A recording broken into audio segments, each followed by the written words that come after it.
The sharp, sterile scent of antiseptic flooded my senses. It was the signature smell of a hospital, one I had become intimately familiar with over my 15-year career in medicine. But this time, it was tainted with the metallic tang of blood and a chilling sense of death. My body felt as light as a dry leaf breaking from a branch, tumbling into a deep, bottomless abyss. Before the darkness consumed me completely, I vaguely heard the clatter of a falling medical tray and the piercing scream of the charge nurse. It all sounded distant, echoing as if from another world. I wanted to open my eyes, to tell them I could still hear, but my eyelids were as heavy as lead, and my throat was choked, unable to form a single word. Drifting in and out of consciousness on the precipice of life and death, my hearing became uncannily sharp, the last thread tethering me to this world. I heard the frantic rhythm of footsteps, the rattling wheels of a gurney on the cold linoleum floor, and then the panicked voice of Marcus, my closest colleague and the best neurosurgeon in the department, right beside my ear. Her pressure's dropping fast, pupils are blown. Prep or one, now, get a hold of Dr. Reed's family, move. I lay there, motionless on the narrow gurney, feeling life slip away from my body, bit by bit. My chest ached, each heartbeat a weak, desperate flutter. An hour passed, or perhaps an eternity, as my soul waited. Then, I heard a familiar sound, the confident, rhythmic click of expensive leather shoes on the polished floor. It was a sound so composed, so unhurried, it sent a shiver down my spine. Richard, my husband, had arrived, but instead of the frantic, choked cries I expected from a husband learning his wife was in critical condition, I heard a voice so calm it was terrifying. He spoke as if discussing a business contract, not the life of the woman he had married. What's her condition? Is she going to make it? Or will she be in a vegetative state? Marcus seemed stunned by his attitude. I could hear him take a deep, ragged breath to control his anger, his voice trembling. Rich, Evelyn has a massive cerebral hemorrhage. We need to perform a craniotomy immediately to relieve the pressure. The success rate is 70%. We can absolutely save her. You need to sign the surgical consent form. Now, there's no more time. A dreadful silence fell. I tried to focus all my remaining energy on listening, praying he would grab the pen and sign, but instead I heard the slow, deliberate rustle of paperwork. The scent of his expensive cologne, the one he wore for client dinners, wafted over, overpowering the smell of alcohol and blood. How alien and cruel that scent felt now. Dr. Cole. Richard's voice was slow and cold. Evelyn once told me that the worst fate for a doctor is to be alive but not truly living. She would never want to be a burden on her husband and child. I'm honoring my wife's wishes. His words were a razor-sharp blade stabbing directly into my fading heart. I wanted to scream, to sit up and grab him by his collar and yell that I had never said such a thing, that I wanted to live. I wanted to see my daughter grow up. But I could do nothing.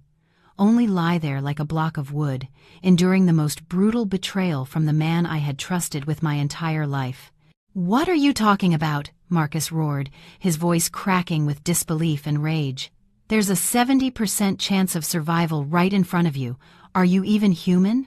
That's your wife, the mother of your child." "Enough," Richard cut him off, his voice now as sharp and cold as steel. "I am her husband. I am her sole legal guardian right now. I've made the decision. No surgery. Let her go peacefully." The scratching of a pen on paper echoed in the silence, each stroke carving my epitaph. He had signed, not to save me, but to sign my death warrant, stealing my last chance at survival. The consent form was crumpled and tossed onto the table with a thud. His footsteps turned and walked away, cold and decisive, leaving his dying wife and the stunned gazes of her colleagues behind. A thick, cold darkness enveloped me, a loneliness that seeped into my very bones. In the suffocating cocoon of my coma, memory was the only thing that remained vibrant. It replayed before me like a slow-motion film in shades of gray and sorrow. I remembered the fateful evening before, the real reason I had collapsed in the hospital lobby. It wasn't overwork, as everyone assumed. The image of Richard, his face flushed with alcohol, his eyes bloodshot and furious, was crystal clear. That night, He had thrown a stack of real estate documents on the table, demanding I sign away the family home my parents had left me.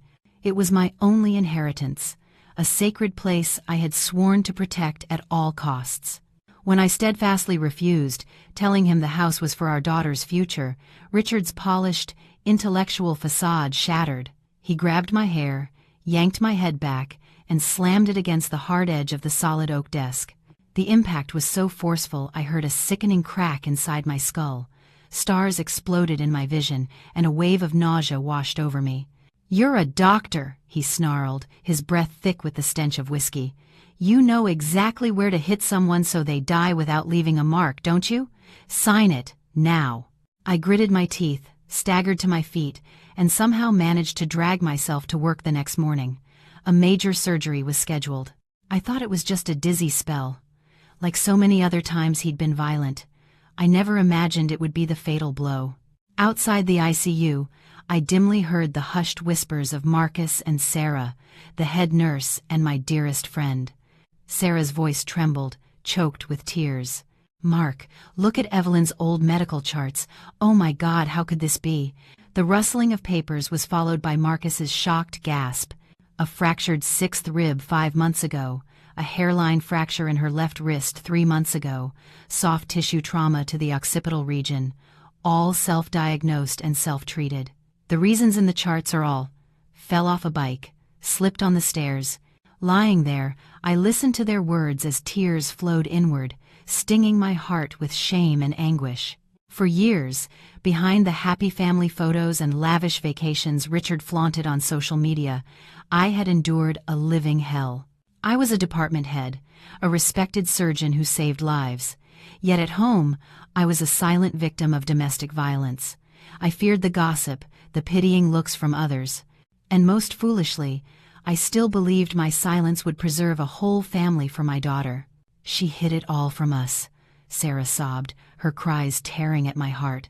The other day, I saw her limping and asked what happened. She said it was just a leg cramp. It turns out that monster beat her. He brutalizes his wife, yet in public, he plays the part of the perfect, moral husband. While I lay there, fighting for every breath, and my colleagues grieved for me, where was Richard? The ringing of Marcus's phone shattered the somber atmosphere. He put it on speaker, probably hoping to persuade Richard one last time. But all that came through was the loud clinking of glasses and the roar of a dinner party. "Hello, Dr. Cole. I already told you, I'm busy with clients. Stop calling." Richard's slurred voice boomed, punctuated by the raucous laughter of his friends. "Life and death are up to fate. If she goes, it's because her time was up. What can I do? Anyway, I'm in the middle of a card game. Talk later." The dial tone droned on, coldly severing all hope. He was celebrating. He was raising a glass to my suffering, to my impending death. His cruelty was no longer the carelessness of a domineering man. It was the bloodlust of a beast in human clothing. My chest felt like it would explode with rage. No, I couldn't die like this. I couldn't let that monster toast to his victory over my grave. A fire of pure hatred ignited in the dying embers of my life, urging me on. I had to wake up. I had to open my eyes and demand justice for myself. The darkness held me for 3 long days, a period where my soul seemed lost in a cold, endless void. In my delirium, I heard the steady rhythm of the ventilator, like the metronome of death, and the hurried footsteps of my colleagues fighting day and night to bring me back. But clearest of all was the voice of Richard, the husband I once loved with all my heart, echoing from the other side of life's thin veil. It was a voice devoid of worry or compassion, filled only with cold, bone-chilling calculation. On the 3rd day, I felt a jolt like an electric current run down my spine. My heart seized in agonizing spasms, threatening to burst from my chest. The vital signs on the monitor began to plummet. Alarms blared, tearing through the quiet of the ICU. Marcus and his team rushed in like a whirlwind. Ignoring the refusal of treatment form Richard had signed, they administered a high dose of cardiac drugs and prepared the defibrillator to pull me back. "Charging to 200, clear!" Marcus's powerful voice commanded, followed by the violent jolt as my chest convulsed. The pain was so intense I wanted to surrender, to sink into an eternal sleep. But then, Richard's voice rang out from just outside the room, sharp and indignant. "What the hell do you think you're doing? I told you to pull the plug. Who's going to take care of her if she's a vegetable? Do you have any idea how much these last 3 days of hospital bills have cost?" His words were like a bucket of ice water thrown on my flickering soul, fanning the flames of hatred into a raging inferno. He didn't want to save me. He was afraid of the expense, afraid of being saddled with a disabled wife. Or, more accurately, he was afraid I would wake up and expose his crime. That fury became the most potent revival drug. I summoned every ounce of strength I had left and forced my heavy eyelids open. The glaring fluorescent light blinded me and everything was a blur. But then, Richard's image slowly came into focus. He was standing there, pointing a finger at the doctors, his face red with anger. The moment he turned and our eyes met, I saw sheer terror flash across his face. He recoiled, his face draining of all color, his mouth agape as he stammered incoherently. I wanted to sit up, to lunge at him and tear apart his hypocritical mask, but my body was paralyzed and my throat was raw from the intubation tube. Marcus saw my open eyes, his relief so profound he nearly wept. "Evelyn, you're awake. Thank God you're awake." He quickly checked my vitals and signaled for the nurse to remove the breathing tube. A searing pain shot through me as the plastic tube was pulled out. I coughed violently, each spasm feeling like it would tear my lungs apart. Sarah rushed to support me, her warm tears falling onto my hand. I took a deep, shuddering breath, gathering what little strength I had to say the most important thing, the words that had been seared into my mind even as I touched the door of death. Marcus leaned his ear close, and the entire room held its breath. I stared directly at Richard, my gaze no longer that of the submissive wife I had been for years, but that of a judge sentencing a condemned man. I whispered, my voice hoarse, breaking each word apart. Phone, locker, the anniversary. Those 3 words, though faint, had the force of a bomb. In the silent room, Richard froze, rooted to the spot, his eyes wide with horror as if he were seeing a ghost. He knew exactly what I was talking about. He started to lunge forward, his hand reaching out as if to silence me, but Marcus was faster. He stepped in front of the bed, his gaze firm, and motioned for Sarah to go. "Sarah, go now. Call security and the police. No one leaves this room." Receiving the command, Sarah grabbed a set of spare keys and shot out of the ICU like an arrow. The sound of her footsteps pounding down the empty hospital corridor was urgent and frantic, reflecting the extreme anxiety in her heart. Lying in bed, though I couldn't see it, I could picture my best friend's every move. For years, Sarah was the only one who vaguely sensed something was wrong in my life. But I was the one who always found ways to hide it, brushing off her concern with forced smiles. Sarah ran straight to the on-call room in the surgical wing, the place I often told my husband I had to work overnight shifts to escape his senseless beatings. A small photo was taped to my personal locker, a picture of me smiling brightly on my graduation day. That smile now seemed so bitter and distant. Sarah's trembling hand inserted the key. The metallic click echoed in the quiet room. The locker door swung open. What she saw inside wasn't just a spare white coat or a few medical textbooks like in other lockers. Within that small space was the secret life I had tried so hard to conceal. Neatly folded clothes were stacked in a corner, a worn-out toothbrush, a half-used tube of toothpaste, a frayed towel, and a thin blanket rolled up in the corner. Sarah later told me that in that moment, she broke down and sobbed. She realized that the powerful, elegant department head everyone admired was, in reality, homeless within her own workplace.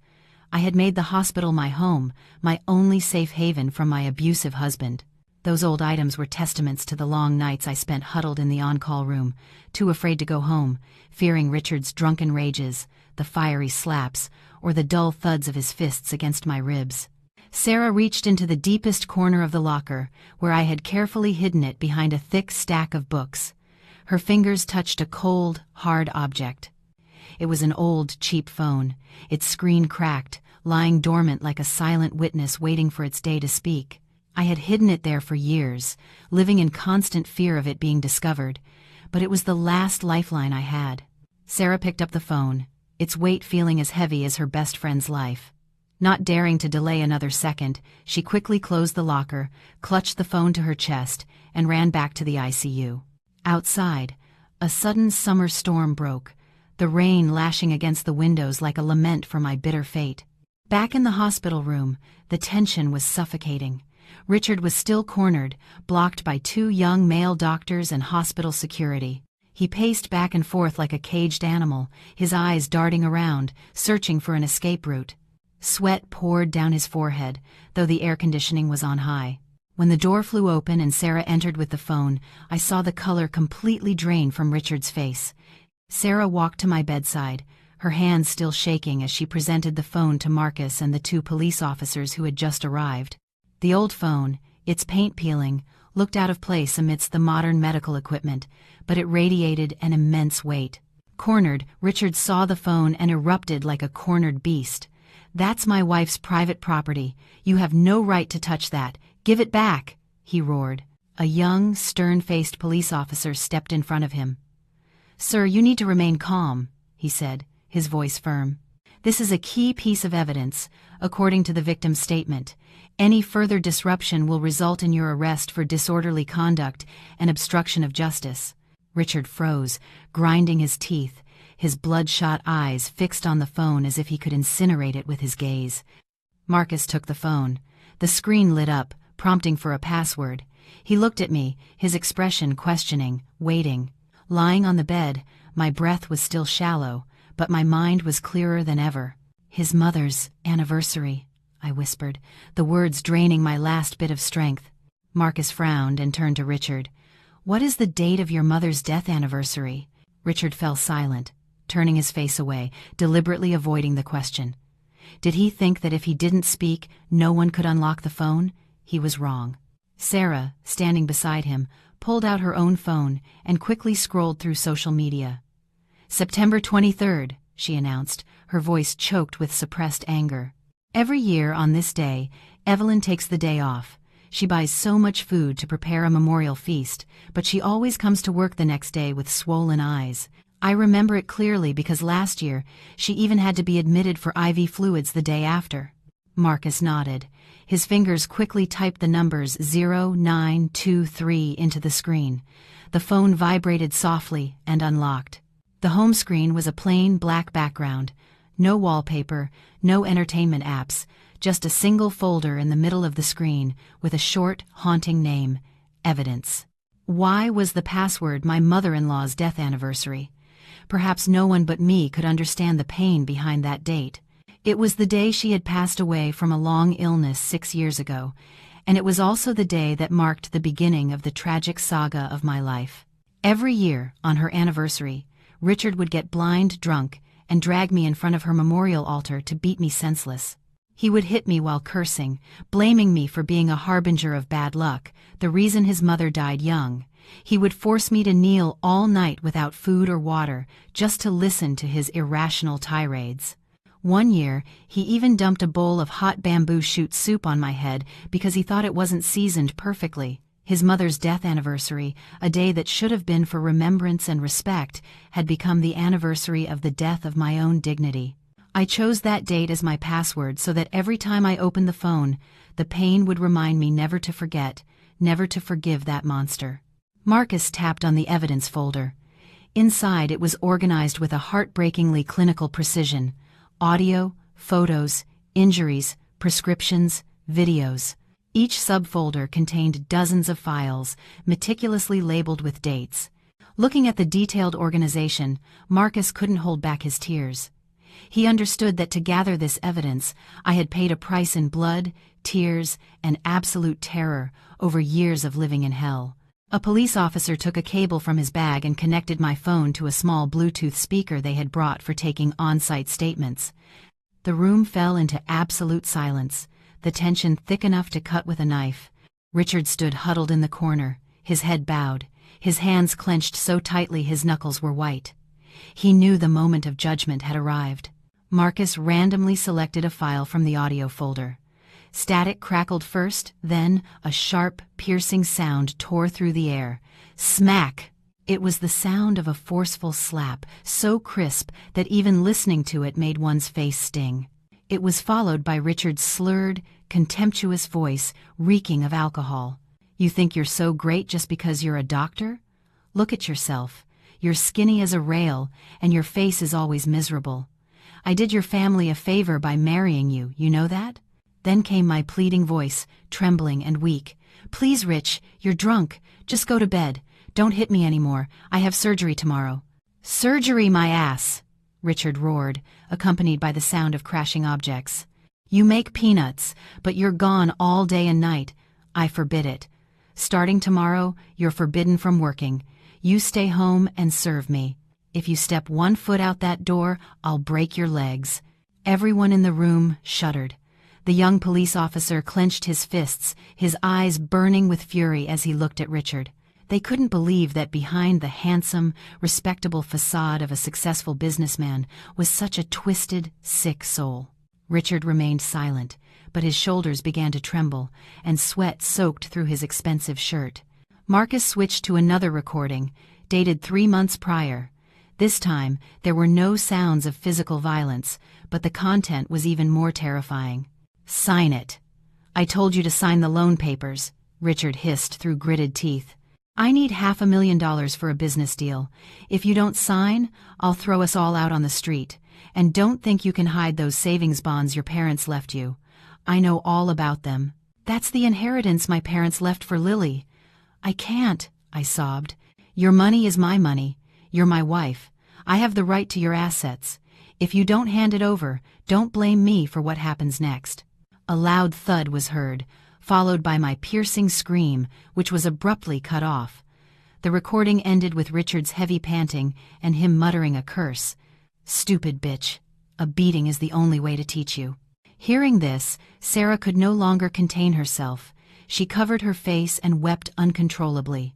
Marcus's eyes were red as he looked at me with profound sorrow. For so long, I had always appeared strong and cheerful in front of my colleagues. No one knew that every time the front door closed, I had to face a demon disguised as my husband. His vile words and brutal beatings had eroded my body and soul, day by day. The lead police officer signaled to turn off the speaker. He walked up to Richard, his voice low and firm, stripped of any leniency. "Mr. Richard Thompson, with this preliminary evidence, we have sufficient grounds to arrest you for felony assault and domestic abuse. Please come with us to the precinct." The cold steel of the handcuffs clicked shut around Richard's wrists, a final, decisive sound. He no longer struggled or denied anything. He was like a deflated balloon, limp and pathetic. As he was led past my bed, he lifted his head, his eyes meeting mine one last time. There was no rage in them, only fear and a flicker of disbelief. Perhaps even now, he couldn't believe that the meek wife he had always looked down upon could be the one to send him to prison, with the very evidence he thought would remain forever buried in darkness. Marcus hesitated for a moment, then decided to open the injuries photo folder.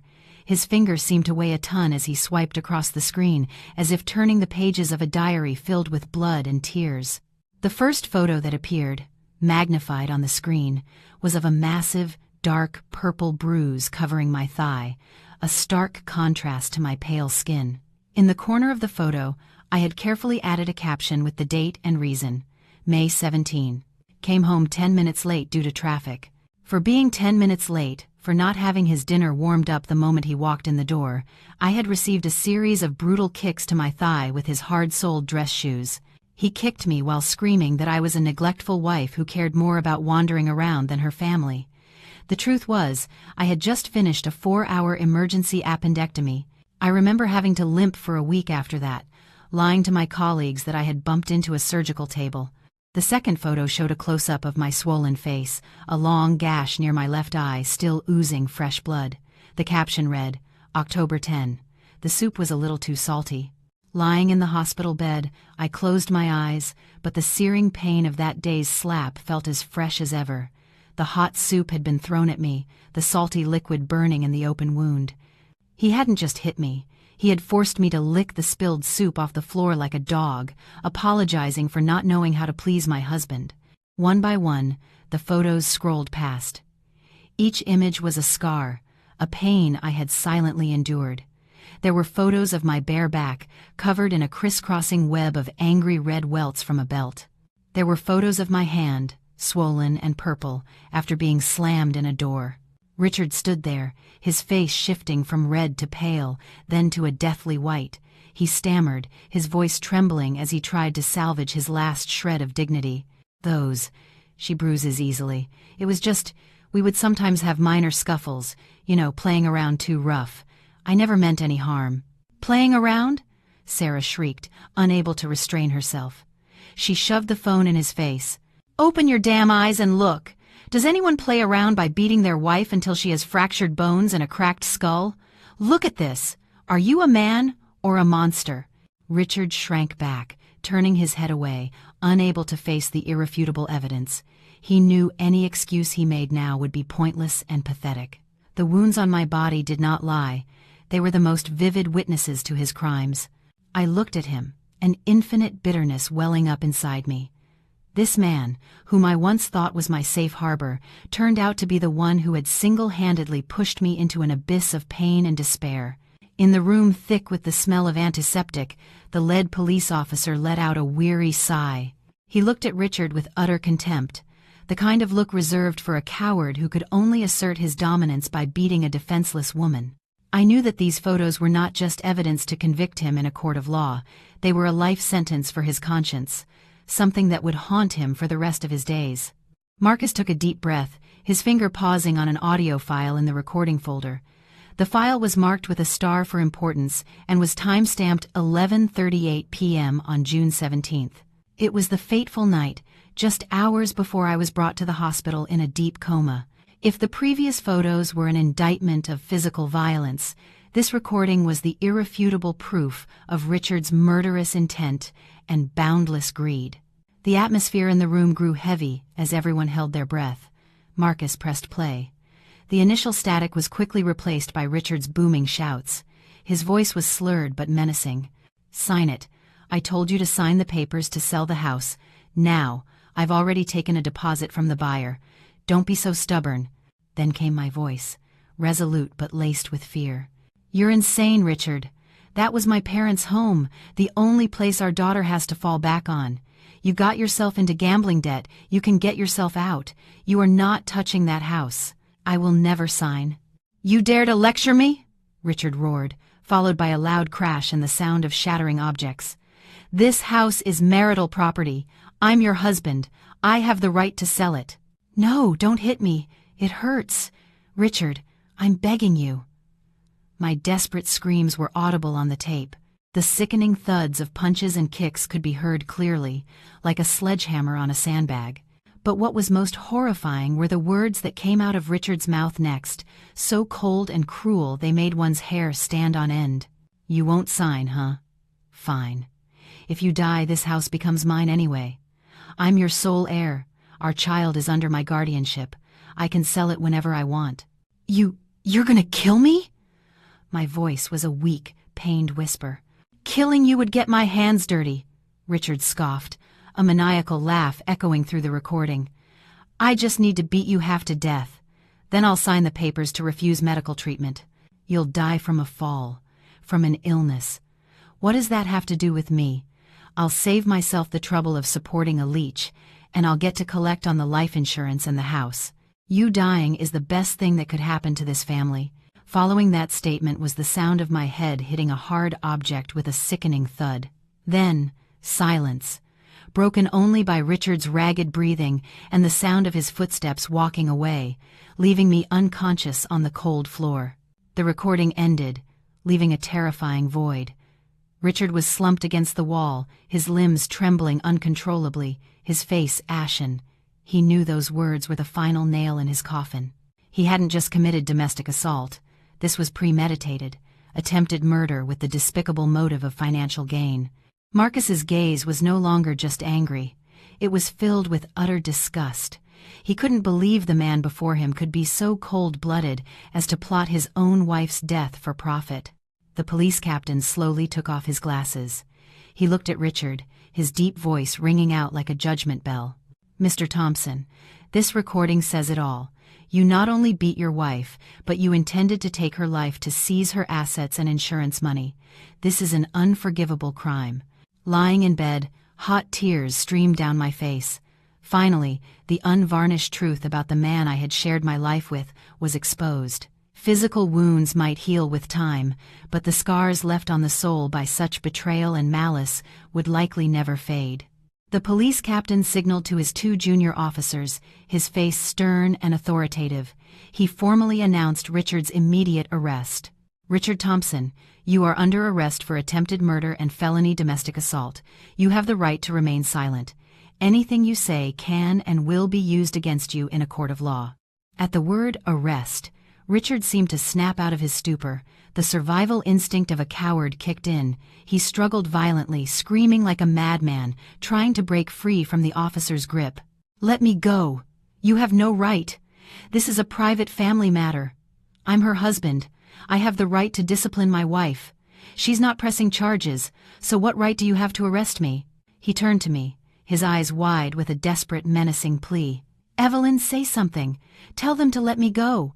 I'm your husband, the father of our child. Do you want Lily to grow up with a father in prison? You're awake now, so it's over. We can go home and sort this out ourselves. Why do you have to involve the police?" I closed my eyes, a single tear tracing a path down my gaunt cheek. He hadn't changed. Even at the end, he used our child as a shield, using the idea of family to manipulate me. But this time was different. My heart had died the moment he signed that form to refuse treatment. I said nothing, simply turning my head to face the wall. My silence was the most powerful answer, a complete and final rejection of our toxic relationship. Click! The cold sound of handcuffs snapping shut cut through his meaningless protests. The gleaming metal locked his wrists, marking the end of his reign of terror in my life. He was dragged towards the door, his shoes scuffing against the floor with a grating sound. As he passed my bed, he craned his neck back, his eyes now filled not with love, but with pure, venomous hatred. "You'll regret this. If I ever get out, you're finished. You cruel bitch, you dare to send your own husband to jail?" His curses faded as the door swung shut, restoring a fragile peace to the room. But it was a quiet tainted with sorrow. I opened my eyes and stared at the blank white ceiling. I didn't feel the satisfaction or joy I had imagined.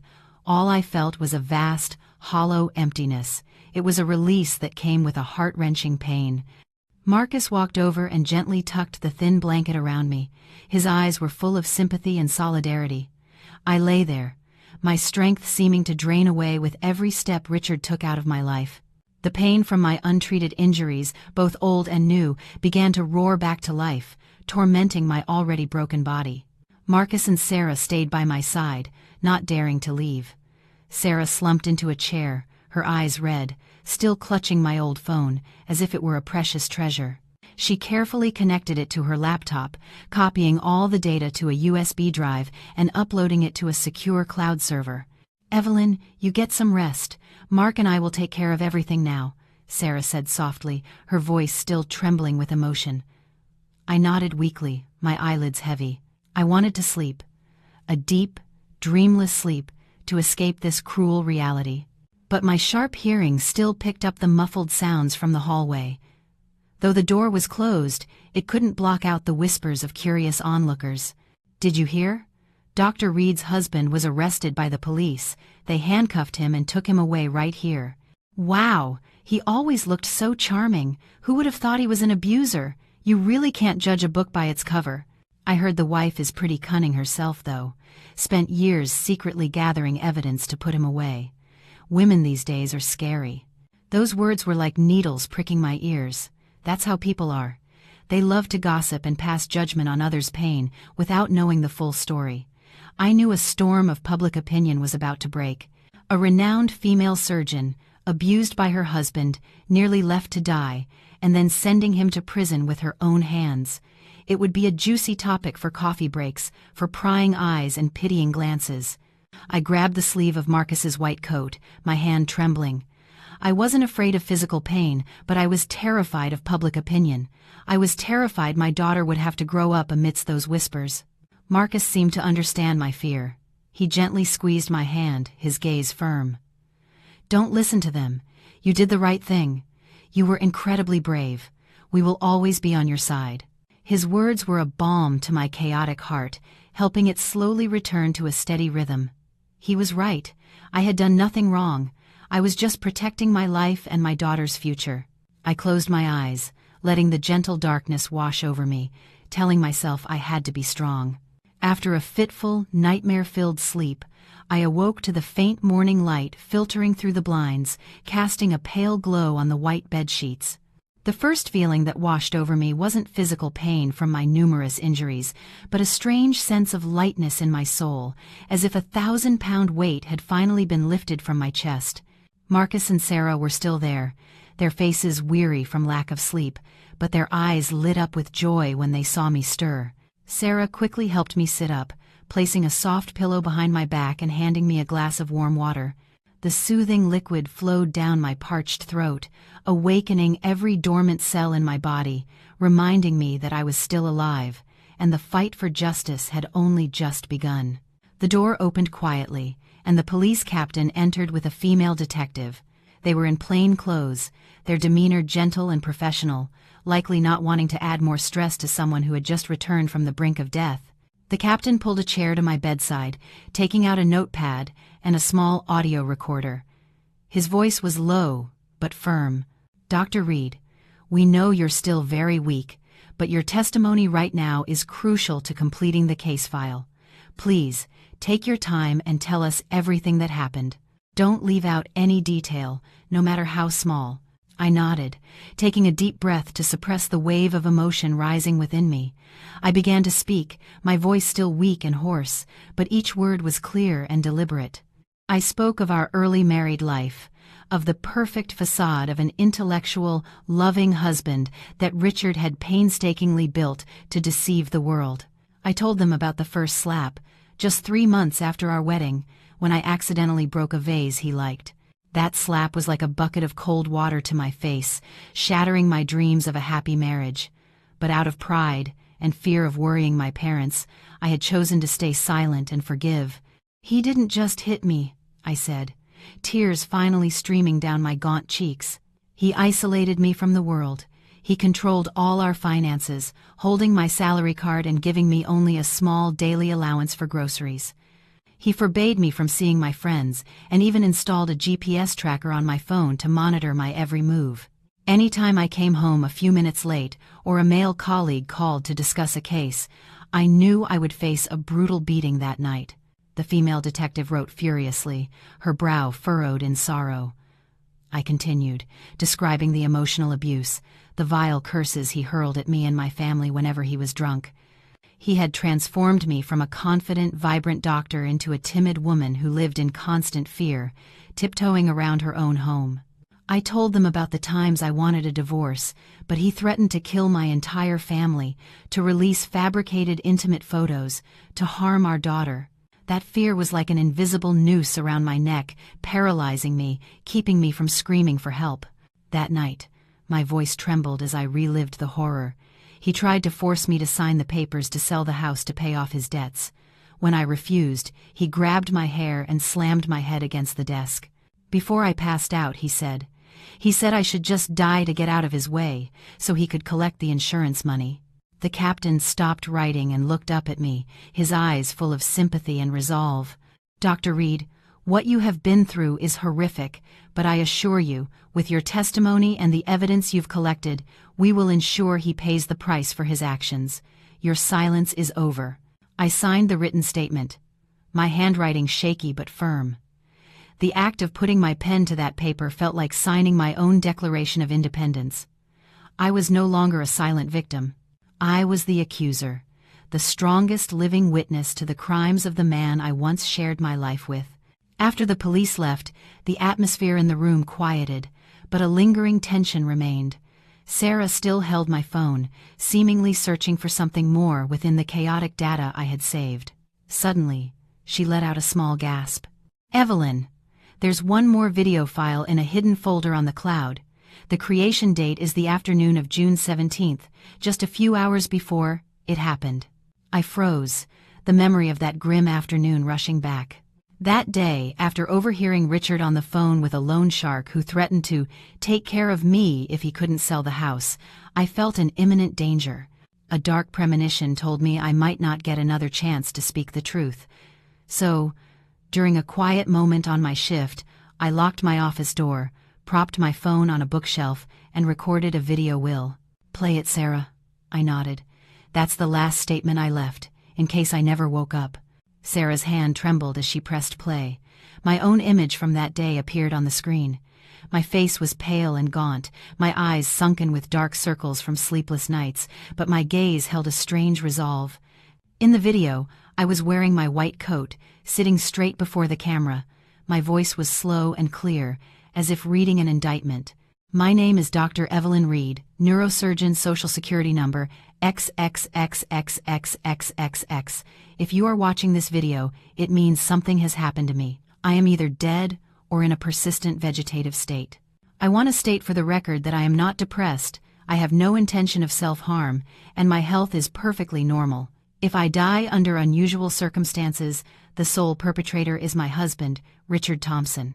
In the video, I paused to swallow back tears before continuing, briefly summarizing the years of abuse, Richard's massive debts, and his plot to seize my assets. I clearly stated the phone's password and the location of other evidence. For the video's conclusion, I looked directly into the camera, as if seeing into the souls of those who would be left behind. "Please, help me get justice.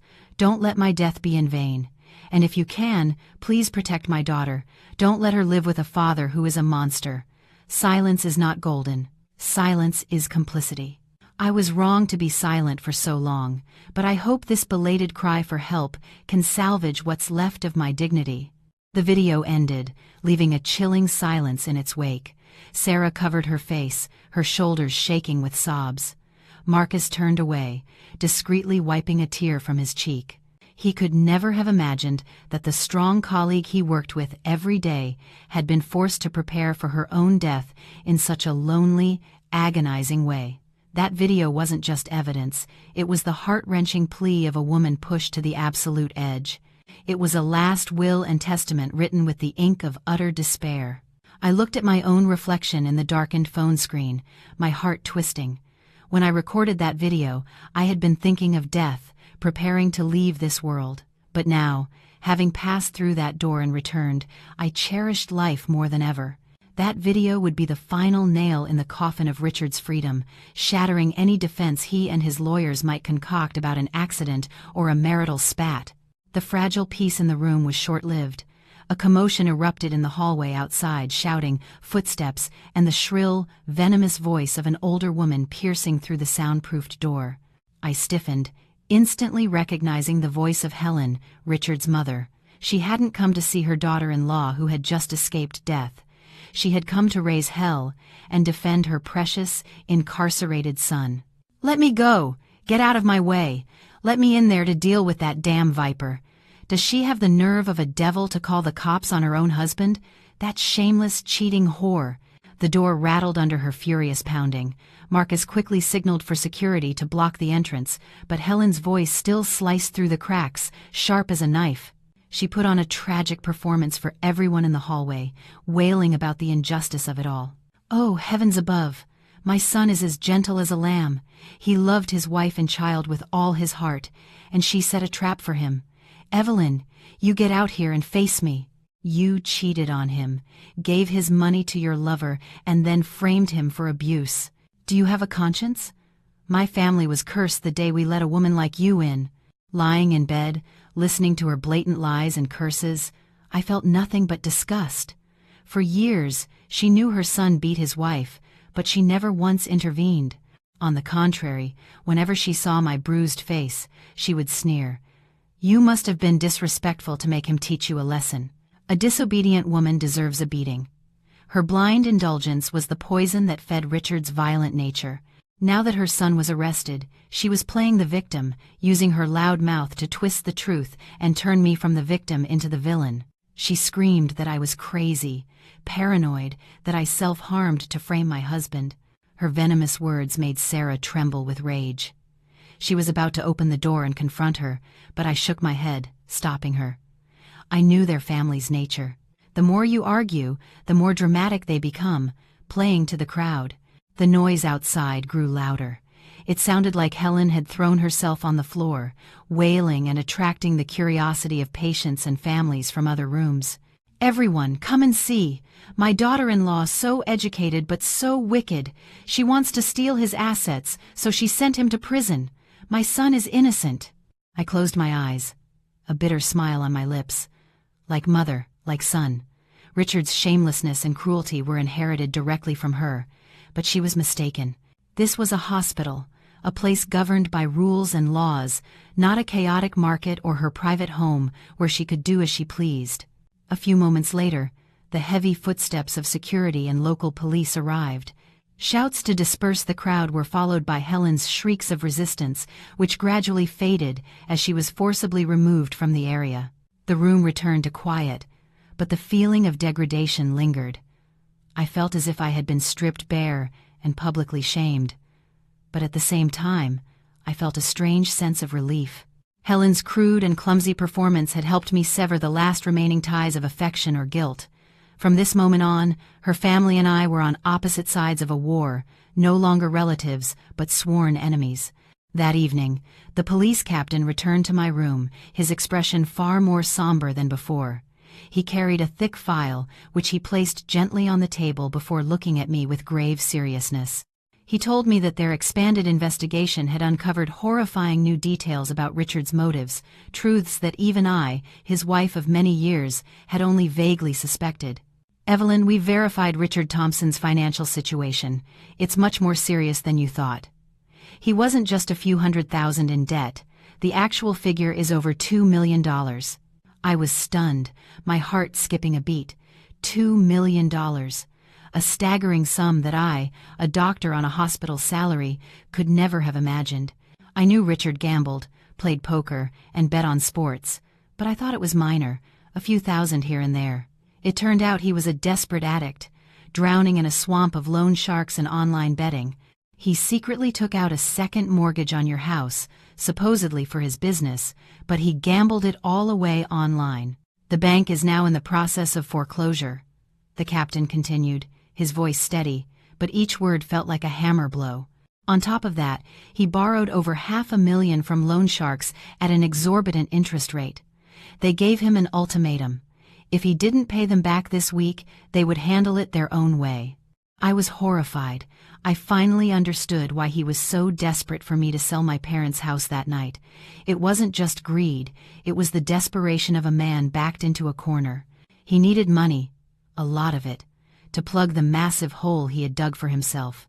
And when I refused to sell the last sacred memento of my parents, he resorted to the most wicked plan of all: killing me. "We also found a life insurance policy in your name. The sole beneficiary is Richard Thompson. The payout for accidental death is $3 million. The captain flipped to a photocopy of the policy, pointing to my forged signature. He had planned it all very carefully.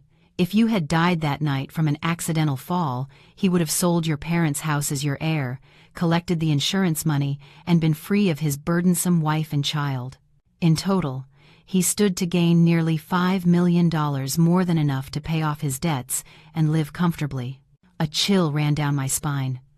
My life, our years of marriage, our precious daughter in his eyes, they were all just numbers in a cold calculation. He didn't see me as a person. He saw me as an asset, a gold mine to be exploited one last time before being discarded. His cruelty wasn't a momentary lapse in judgment. It was a cold-blooded plan engineered by greed and a complete erosion of his humanity. I remembered his chillingly calm demeanor as he signed the form to refuse treatment, his words, "Let her go peacefully." Peacefully?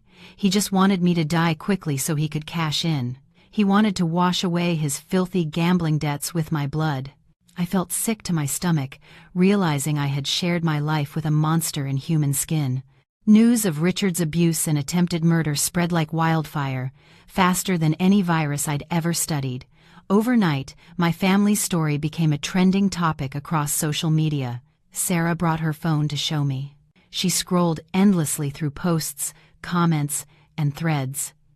The same lifestyle and home decorating groups where Richard had once posted pictures of our happy family and his gourmet meals to cultivate his image as the perfect husband had turned on him completely. They dug up old photos, old posts filled with his saccharine, fake sentiments, and tore them to shreds. The people who had once admired him, who had wished for a husband as thoughtful as him, now felt deceived and betrayed. They called him a coward, a hypocrite, a demon in disguise. The public outrage was a tidal wave, washing away the glossy veneer he had spent years painting. But as the person at the center of the storm, I understood that every storm leaves destruction in its wake, not just for the perpetrator, but for the victim as well. Alongside the messages of support and sympathy, I began to see malicious comments, sharp as daggers. Why was she so stupid? She let him beat her for years and didn't leave. She must have done something to provoke him. There's no smoke without fire. Another story about being abused to get attention? You can't trust anyone these days. Those callous words danced before my eyes, making my chest tighten, a feeling of bitter indignation rising in my throat. Sarah, furious, was about to type a response, but I gently placed my hand on hers and shook my head. It's no use, Sarah. You can't control what people say. They haven't lived my life. They don't understand the fear of being threatened, of being isolated. I put the phone down and looked out at the gray sky. I accepted those harsh words as a bitter medicine. They were partly right. I had been wrong. Wrong for being too weak. Wrong for my silence, which allowed evil to fester in my own home. I had blindly believed in the idea of preserving the family, and I had almost paid for it with my life. The social media storm, though brutal, was also a wake-up call. I realized that the superficial pride I had tried so hard to maintain was worthless. When the curtain was torn away, all that remained was the raw, painful truth. Strangers online could curse me or pity me today, but tomorrow they would forget and move on to the next drama. I was the only one who had to face and rebuild from the ashes of my life. Richard, in his jail cell, surely had no idea that his virtual fans were now his harshest critics. The reputation he valued more than his wife's life was now dragged through the mud. It was a fitting price to pay for his shallow, deceitful existence. 2 weeks later, I was cleared to move from the ICU to a regular hospital room. My health was improving, but the lingering effects of the assault and the severe hemorrhage were persistent. Walking was now an ordeal. Every time I put my foot down, a sharp pain shot up from my old rib and ankle injuries, sending a jolt to my brain that made me break out in a cold sweat. Marcus was always by my side, patiently helping me take slow, shuffling steps down the hospital corridor. He didn't say much, simply offering his strong arm as my support. Sometimes, the pain was too much. I wanted to give up, to collapse on the floor and cry my heart out. But looking into Marcus's determined eyes, seeing the devotion of Sarah and my other colleagues, I would grit my teeth and stand up again. I had to get better. I needed to be strong enough to stand in court, to look my enemy in the eye and demand justice. I contacted the most renowned law firm in the city to represent me. The day my attorney, Mr. Hayes, came to the hospital, I had gathered all the evidence, the old phone, the video will, the police reports on Richard's debts. I sat in a wheelchair, my face still pale, but my eyes no longer held the fear and avoidance of before. Mr. Hayes, I said, my voice clear and firm, I want to sue Richard Thompson for attempted murder and felony assault. I want him to receive the maximum possible sentence, with no leniency whatsoever. Mr. Hayes reviewed the file, nodding repeatedly, his expression one of respect and commitment. Dr. Reed, rest assured, with this ironclad evidence, compounded by the aggravating factors of his despicable motive and cruel methods, our victory is almost certain. I will do everything in my power to protect your rights. Holding the signed retainer agreement, I felt a new sense of strength. I was no longer the submissive wife hiding behind her husband. I was now the plaintiff, the one leading the charge against the fortress of evil Richard had built. I spent my free time reading law books, learning about legal procedures. I wanted to be not just a victim seeking justice, but an informed woman in control of her own destiny. At night in my hospital room, I no longer cried. I began to plan for a new life. I pictured a small apartment after my release, just for me and my daughter. I imagined quiet dinners, free from shouting and breaking dishes. That thought was a lighthouse, guiding me through the physical pain that tormented me each night. One rainy afternoon, Richard's attorney requested a meeting. He was a man in his 50s, impeccably dressed, with a shrewd, cunning look. He placed an expensive fruit basket on the table and offered a polished, corporate smile. "Dr. Reed, a pleasure. I'm here on behalf of my client, Mr. Thompson, to check on your health. He is deeply remorseful in jail and hopes for your speedy recovery." I smirked, not even glancing at the basket. "I doubt you're here just to deliver hollow pleasantries. Let's get straight to the point." The lawyer adjusted his glasses, his voice lowering to a conspiratorial whisper. "Dr. Reed, a marriage is a complex thing. Even the closest couples have disagreements. Mr. Thompson knows he was wrong, and he wants to negotiate. If you agree to drop the charges, or at least request a lighter sentence, he will sign the divorce papers immediately and grant you full custody of your daughter. Furthermore, he will sign over a piece of property he owns upstate as compensation for your emotional distress." I looked at the man before me, disgusted by how they were trying to bargain with my pain and dignity. Richard hadn't changed. He still thought everything in the world could be solved with money and compromise. He thought I was still that foolish woman, desperate for the facade of a complete family or greedy for a small plot of land. He was using custody of my daughter, the most precious thing in my life, as a hostage to force me to let him go. "Go back and tell your client," I said slowly, each word as sharp as a scalpel, "that I don't need his charity. The court will decide custody based on character and financial stability. A convicted felon, a would-be murderer drowning in debt, what right does he have to fight me for our child?" I took the settlement agreement he had pushed towards me and tore it to pieces right in front of him. The sound of ripping paper was stark in the quiet room, like the sound of me tearing away the last shred of our marital bond. "His money is dirty, and I don't want it. As for his freedom, let the law decide. I would rather my daughter have a father in prison for his crimes than live with a hypocrite walking free. Now, please leave. We will see each other in court." The lawyer was stunned. He hadn't expected the frail woman in the hospital bed to be so resolute. He quietly packed his briefcase, gave a curt nod, and left in a hurry, leaving behind nothing but my contempt. After the tense battle with Richard's lawyer, I had to face an even greater challenge: my own precious daughter. My mother brought Lily to visit me at the hospital.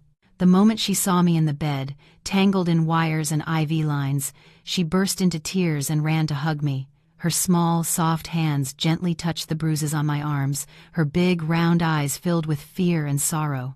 "Mommy, does it hurt? Why have you been sick for so long? Where's Daddy?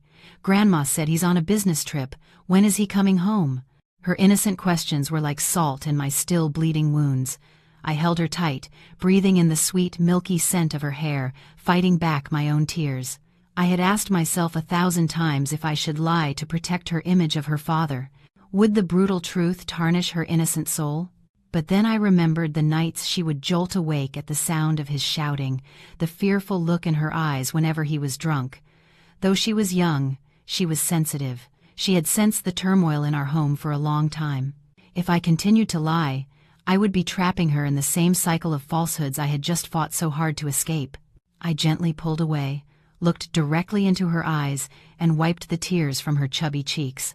"Lily, honey, listen to Mommy. Daddy isn't on a business trip. Daddy did something very wrong. He hurt Mommy very badly. And when grown-ups do something wrong, they have to be punished. They have to go to a place to learn how to be a better person." She looked at me, confused, her little lips pressed together. "Did Daddy hit you? I see him yell at you a lot. I don't like it when he hurts you." Her words broke my heart. She knew. She had been watching and remembering all the pain I had tried to hide. I thought I was protecting her, but I was actually forcing her to endure the trauma in silence alongside me. "Yes, sweetie. Daddy hit Mommy, and that was a very bad thing to do. We're not going to live with Daddy anymore. It will just be you and me. Is that okay?" Lily nodded vigorously. She buried her face in my chest, her voice small but firm. "Yes, I only need you, Mommy. I'll be a good girl. I'll protect you so no one can hit you again." I held her, my tears a mixture of happiness and sorrow. My daughter's heartbreaking maturity was the greatest motivation I needed to never give up. I realized that the truth, no matter how painful, was better than a beautiful lie. I had broken the wall of silence between us, and from now on, we would build our lives together on a foundation of honesty and love. During the days in the hospital awaiting the trial, I no longer felt alone within the cold white walls. My story was like a stone thrown into a still pond, creating ripples that awakened the consciences of those around me. They were the silent witnesses, the ones who had previously chosen to ignore my pain out of fear of getting involved, out of the mind-your-own-business mentality that was so deeply ingrained in our society. But now, they bravely stepped out of the shadows to stand with me. The first to visit was Dr. Adams, a colleague from my department with whom I rarely spoke. She entered my room with a fruit basket, her eyes red with remorse. She took my hand, her voice choked with emotion. "Evelyn, I am so sorry. I was so oblivious. I saw you wearing sunglasses indoors, saw you secretly taking high-dose painkillers in the on-call room. I suspected something, but I just brushed it aside. I thought all couples fought. I never imagined you were living through hell." Her belated apology brought a sting to my eyes. I didn't blame her, or anyone else. In this fast-paced world, people are too busy with their own lives, their own small joys and sorrows. Few have the courage to interfere in others' domestic affairs, especially when the abuser wears a polished facade like Richard. I smiled weakly and shook my head. "Don't blame yourself. It was my fault for hiding it so well, for being too weak." It wasn't just my colleagues. The police captain informed me of something that was both surprising and deeply moving. My neighbors from the upscale apartment building where we lived, people who would only offer a cool, polite nod in the elevator, had come forward in unison. The elderly security guard, who had seen me run down to the lobby in the middle of the night with swollen eyes on multiple occasions, voluntarily went to the police to give a statement. He spoke of the times Richard came home drunk, shouting down the hallway, and the loud crashing sounds coming from our apartment late at night. Most importantly, Mrs. Gable from the apartment next door provided the police with a video clip from her hallway security camera. It showed Richard grabbing me by the hair and dragging me from the elevator into our apartment on a rainy night 2 months ago. She sent a message to me through my lawyer. "I feel so guilty, Dr. Reed. I heard you scream that night. I wanted to intervene, but my husband stopped me. He said it was their business, and we shouldn't get involved. If only I had been more assertive. If only I had knocked on the door or called security, maybe you wouldn't have had to endure what came next." Their regret, though late, provided crucial pieces to complete the puzzle of Richard's crimes. Their testimonies proved that his violence wasn't a one-time outburst, but a systematic, ongoing pattern of abuse, committed openly, without regard for others. I lay in bed reading their witness statements, my heart aching. It turned out I had never been completely alone. Kindness and compassion exist in everyone. Sometimes they are just obscured by fear and indifference. When people dare to break the wall of silence, justice has a chance to prevail. Those silent witnesses weren't just helping me, they were saving their own consciences. I was silently grateful to them. Grateful that they had finally chosen to stand on the side of light, to protect a vulnerable woman instead of continuing to tolerate the evil next door. 3 months later, the wounds on my skin had scarred over, but the pain in my soul was still fresh. The day of judgment finally arrived. The trial of Richard Thompson for attempted murder and felony assault, with the aggravating factor of a despicable motive, was open to the public. The sky was a grim, overcast gray, as if ready to unleash a downpour to wash away the filth of the world. I refused to be brought in on a gurney. I insisted that Marcus and Sarah help me into a wheelchair. I wanted to sit up straight, to hold my head high as I faced the man who had trampled on my life. The wheelchair rolled through the imposing courthouse doors, its wheels making a dry, grating sound on the stone floor. A crowd of reporters and curious onlookers had already gathered. Camera flashes went off like lightning, and lenses pointed at me like the muzzles of guns. I didn't flinch or bow my head. I wore dark sunglasses to hide my still bruised eyes, my hands gripping the arms of the wheelchair for courage. As I was wheeled into the courtroom, the noisy room fell silent. All eyes were on the small, frail woman in oversized hospital pajamas. Then, on the opposite side, the defendant's door opened. 2 bailiffs escorted Richard in. My heart skipped a beat. My hands clenched so tightly my nails dug into my palms. Was this Richard? The suave, handsome man who always had perfectly styled hair and smelled of expensive cologne? He looked pathetic. His head was shaved, revealing a gaunt, sallow face. He wore a black and white striped prison jumpsuit, his once proud shoulders now slumped in defeat. He kept his head down, not daring to look around, his feet shuffling heavily towards the defendant's table. From the gallery I saw his mother, Helen, staring at me with eyes that shot daggers. If looks could kill, I would have died 1,000 times under her hateful gaze. She let out a mournful cry of, "My son!" before breaking into sobs, but she was quickly reprimanded by the judge. Her pain for her son was real, but it felt so selfish and cruel when weighed against the pain he had inflicted on others. The judge's gavel struck, its sharp crack echoing through the large room, signaling that the hour of judgment had come. I took a deep breath, trying to calm my racing heart. "This is not the place to be weak, Evelyn," I told myself. "This wheelchair isn't a symbol of disability. It's a throne of survival. I am here to collect the debt of blood and tears from the past 5 years." Richard stood before the court, mumbling answers to the preliminary questions.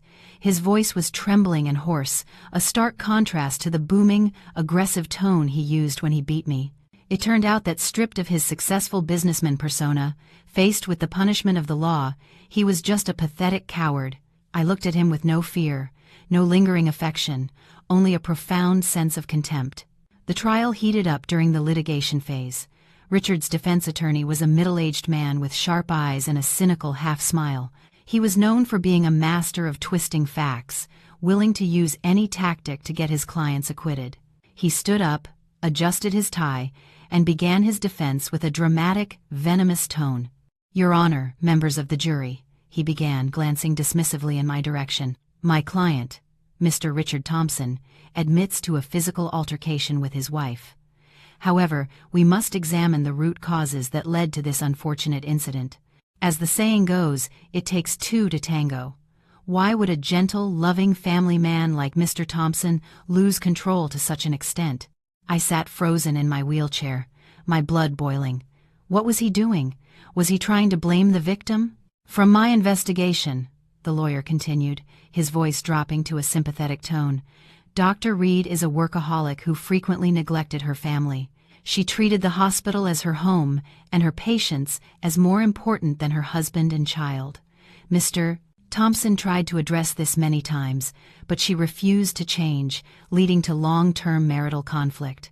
Furthermore, after the birth of their child, Dr. Reed showed signs of postpartum depression. She was emotionally unstable, often irritable, and would provoke her husband. His blatant lies were like poisoned daggers stabbing into my heart. I gripped the arms of my wheelchair, my knuckles turning white with rage.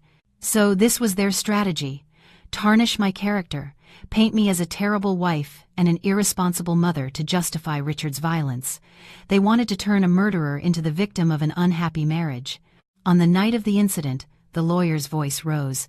It was Dr. Reed who started shouting, who insulted Mr. Thompson's character, and who threatened to divorce him and take their child. In a moment of extreme emotional distress, my client lost his temper and accidentally pushed her. The head injury was the result of an unfortunate fall. Mr. Thompson had absolutely no intention of killing her. A murmur went through the courtroom. Some people shook their heads in disgust, while others looked at me with suspicion. The lawyer's cunning words were beginning to poison the minds of the spectators. I felt my chest constrict, tears of frustration welling in my eyes. I was beaten half to death, nearly denied the right to live, and now, in this solemn courtroom, I was being slandered, accused of being the cause of my own suffering.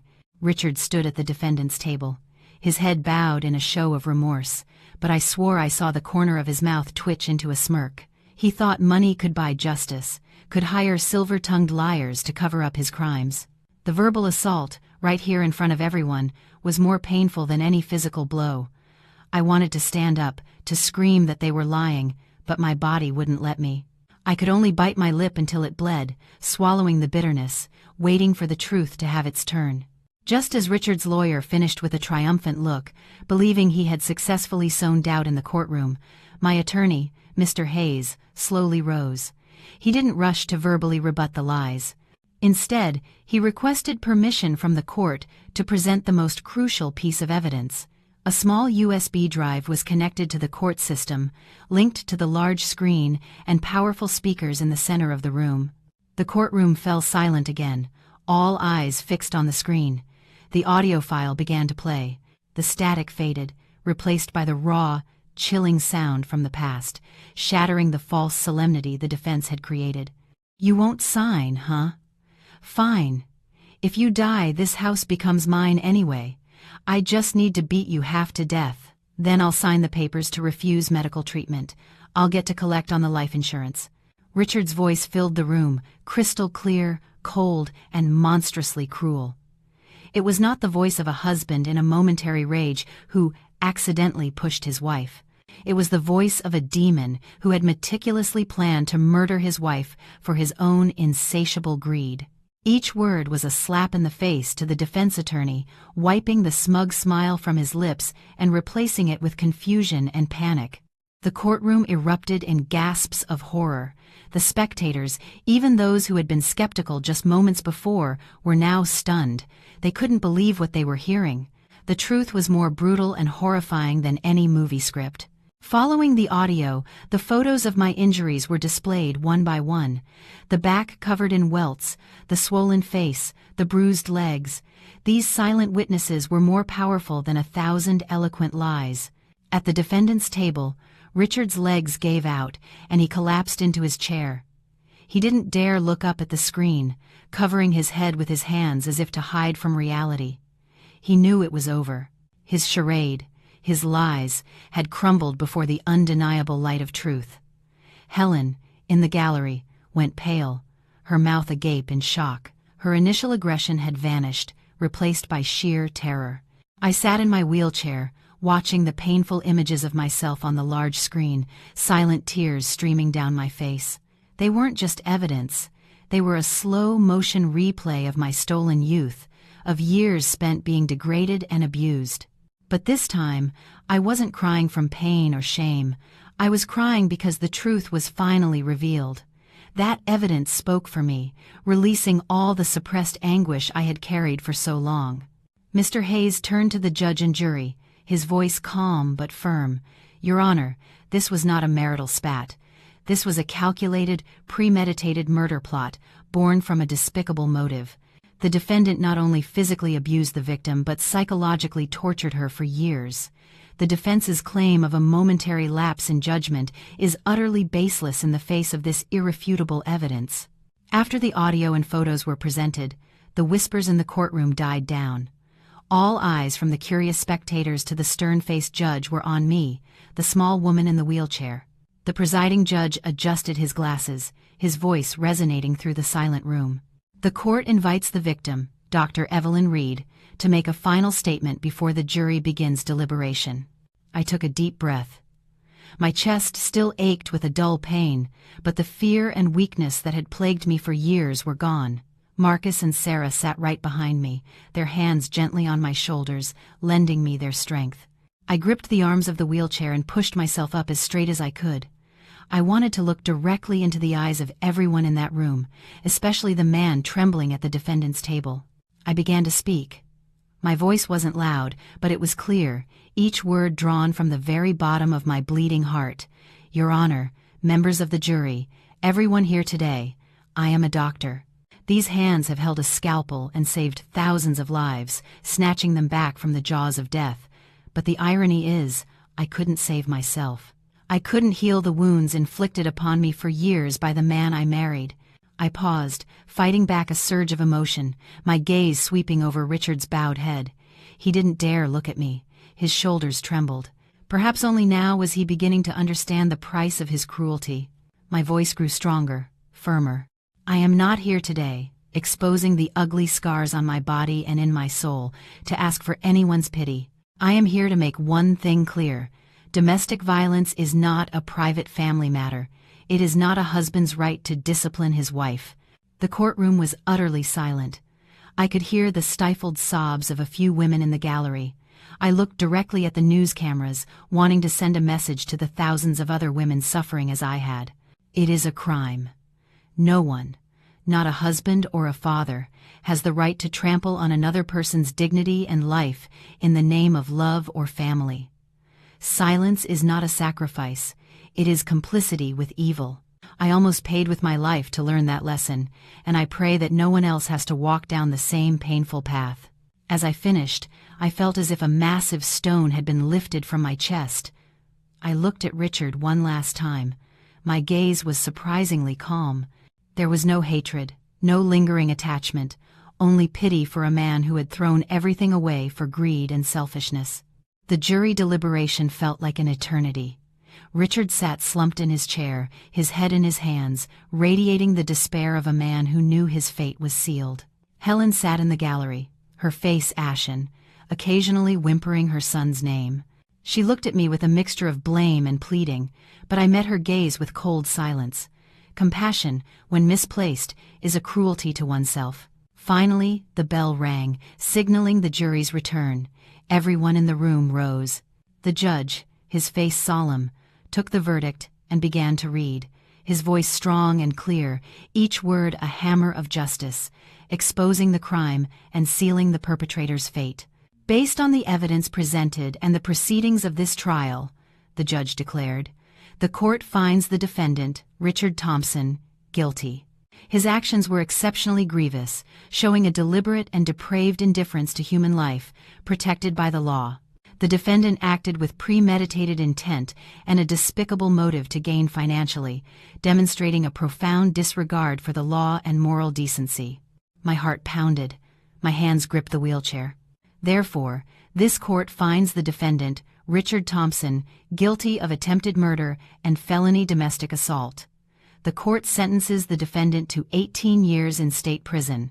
Furthermore, the defendant is ordered to pay full restitution for the victim's medical expenses and emotional distress as determined by law. 18 years. The number struck Richard and his family like a lightning bolt. He staggered, nearly collapsing, held up only by the bailiffs. The color drained from his face, his eyes vacant as if he couldn't process what he had just heard. His life, his career, the status he was so proud of, it all ended here.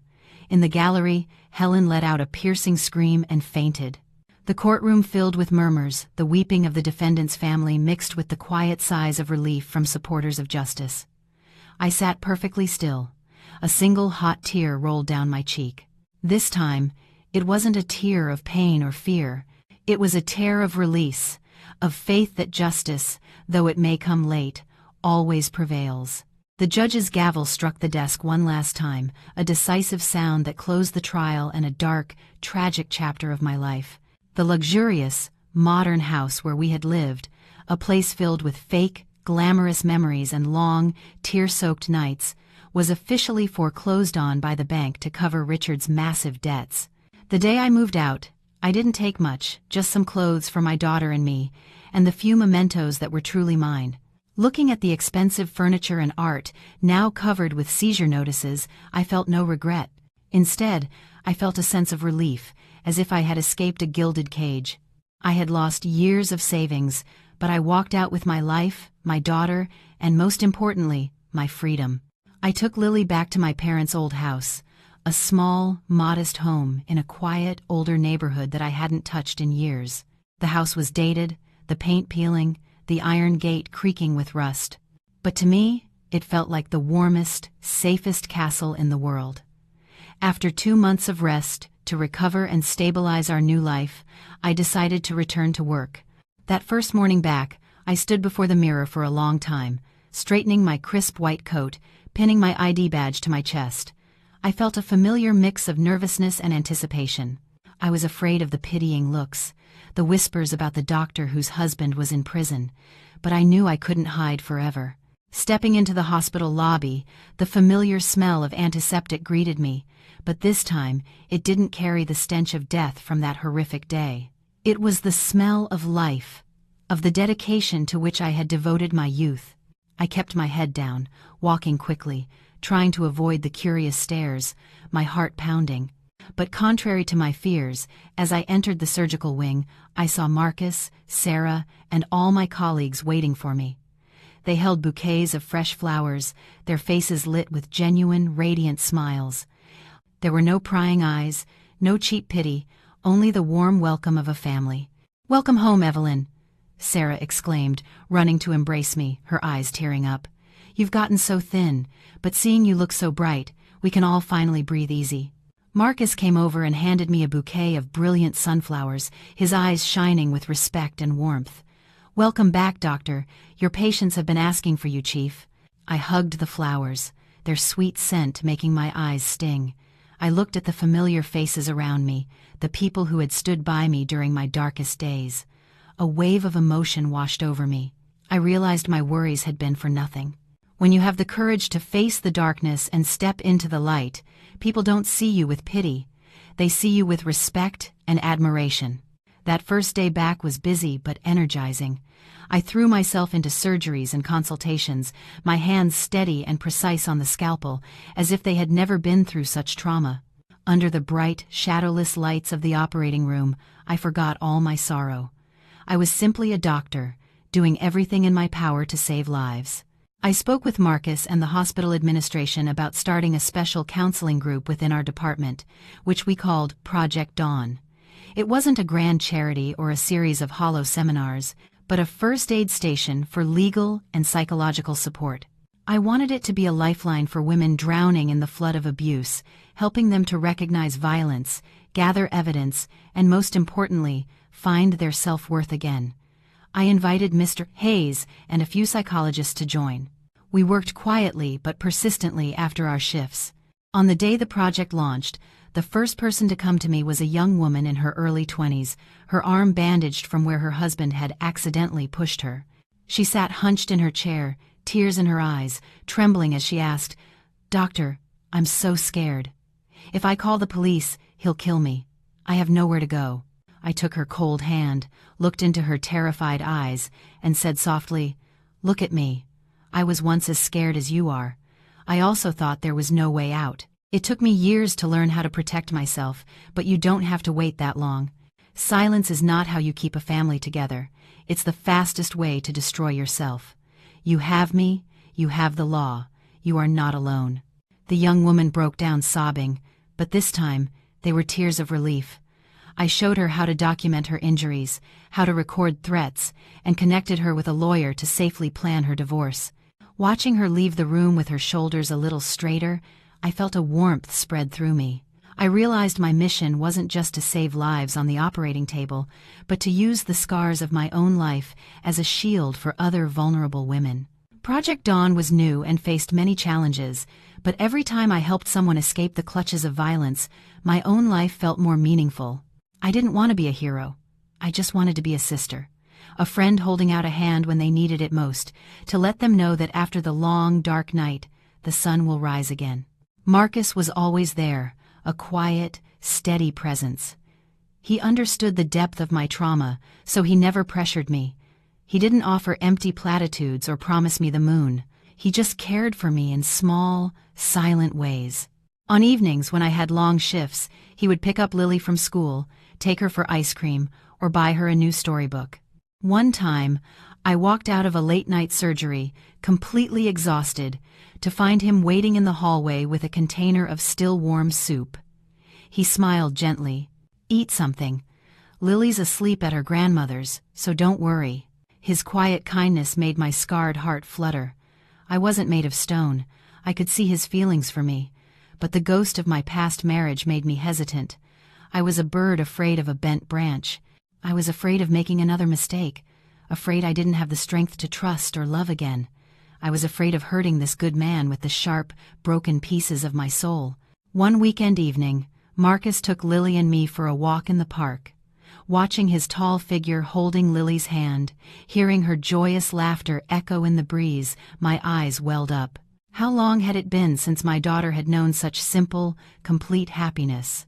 How long had it been since I had felt this kind of peace? Marcus turned and looked at me, his eyes warm under the golden lamplight. He slowed his pace to walk beside me. "Evelyn," he said, his voice low and gentle, "I know you need time. I'm not in a rush. I can wait a year, 2 years, however long it takes. I just hope you don't close yourself off completely. Let me share the burden with you, even if it's just as a friend." I looked down at my worn sneakers and whispered, "Thank you, Marcus. Thank you for not abandoning us. But I'm just not ready. I'm afraid I'll only bring you pain." He said nothing, just gently squeezed my trembling hand. It was a grip firm enough to feel safe, but loose enough that I could pull away if I wanted. That absolute respect was the best medicine for my wounded heart. One morning, I received a call from an old neighbor. They told me that Helen, my former mother-in-law, had suffered a massive stroke and was in a county hospital with no one to care for her. Since Richard went to prison, all her relatives had distanced themselves, leaving her to live alone in her large, empty house. Hearing the news, I felt no satisfaction or hatred, only a profound sadness for the strange turns of life. She was just a misguided mother who had taught her son the wrong lessons, and now she was reaping the lonely consequences. I took a half-day off and drove to the county hospital, not as a dutiful daughter-in-law, but as a doctor, and as someone needing to face the past one last time to truly let go. The hospital room smelled strongly of medicine. Helen lay contorted on the bed, her mouth drooping, one side of her body paralyzed. The venomous woman who had screamed curses at me was now just a frail, helpless old woman. When she saw me, her eyes widened in shock, then shifted to shame and fear. She tried to speak, but only garbled sounds came out, tears streaming down her wrinkled face. I walked over, calmly reviewed her chart, and adjusted her IV drip. My movements were professional and detached. "Just rest," I said, my voice gentle but devoid of any warmth. "I've already paid your hospital bill for the week and hired a nurse to look after you. As for me, this is the last time I will be here." Helen stared at me, her one good hand reaching out, trembling, as if begging for forgiveness or grasping for a connection. I took a step back. I no longer hated her, but I couldn't pretend the wounds she helped inflict never existed. The greatest forgiveness I could offer was to not carry hatred in my heart, but that didn't mean I had to carry her burdens. "Take care of yourself. Let the past rest. Lily and I have our own lives now. Please find peace and focus on getting better." I turned and walked away, not looking back at the late, remorseful tears rolling down her cheeks. Stepping out of the hospital, the sky was a brilliant blue. A gentle autumn breeze blew through my hair. I took a deep breath of the fresh air and felt my chest become light.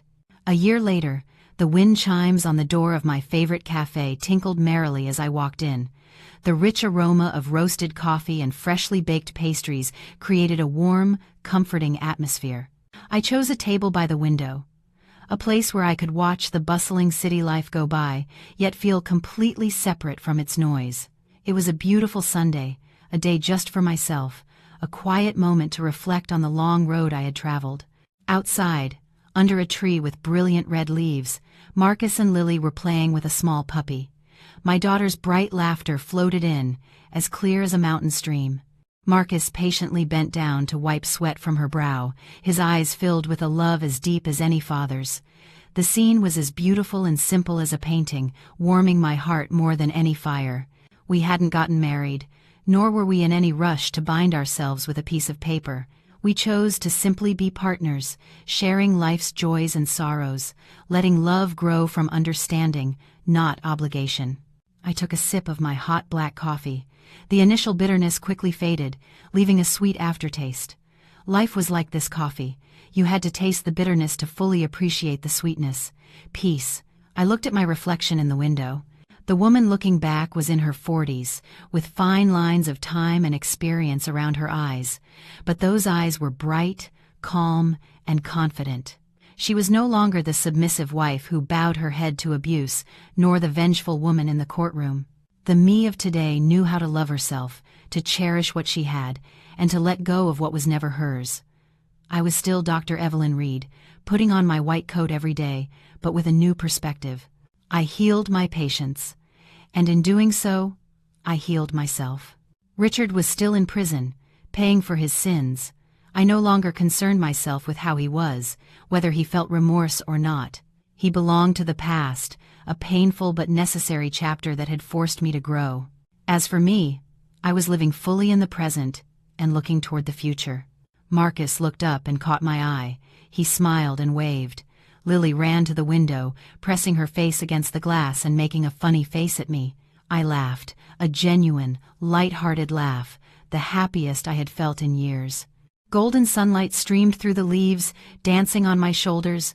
I whispered to myself, "Finally, I am living, truly living a life worth living."